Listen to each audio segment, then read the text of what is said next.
ஒரு ஊரில் ஒரு பெரிய குரு இருந்தார். எல்லாம் கற்றவர்.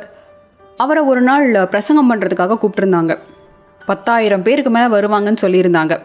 இந்த குருவை கூப்பிட்றதுக்காக ஒரு குதிரைக்காரன் போயிருந்தார். அவர் அந்த பிரசங்கம் நடக்கிற இடத்துக்கு வந்து சேரும்போது பெரும் மழை. அதனால் அங்கே யாருமே இல்லை. இந்த குதிரைக்காரன் மட்டும்தான் இருந்தார். பேசுகிறதுக்கு நிறையா தயார் பண்ணிட்டு வந்த இந்த குருவுக்கோ பெரிய ஏமாற்றம். என்ன பண்ணுறதுன்னு யோசித்தவர் இந்த குதிரைக்காரங்கிட்டே கேட்டார். அதுக்கப்புறம், ஐயா, நான் 30 குதிரை வளர்க்குறேன். அதுக்கு புல் வைக்க போகும்போது எல்லா குதிரையும் வெளியில் போய் ஒரே ஒரு குதிரை மட்டும் இருந்தால் கூட நான் அதுக்கு தேவையான புல்லை வச்சுட்டு தான் வெளியில் வருவேன் அப்படின்னு சொன்னான். இந்த குருவுக்கு ஓங்கி கன்னத்தில் அரைஞ்ச மாதிரி இருந்தது. அவருக்கு ஒரு சபாஷ் போட்டுட்டு தான் பிரசங்கத்தை ஆரம்பித்தார். தத்துவம், மந்திரம், பாவம், புண்ணியம், சொர்க்கம், நரகம்னு சரமாரியாக போட்டு தாக்கி ஒரு பெரிய பிரசங்கத்தை நிகழ்த்தினார்.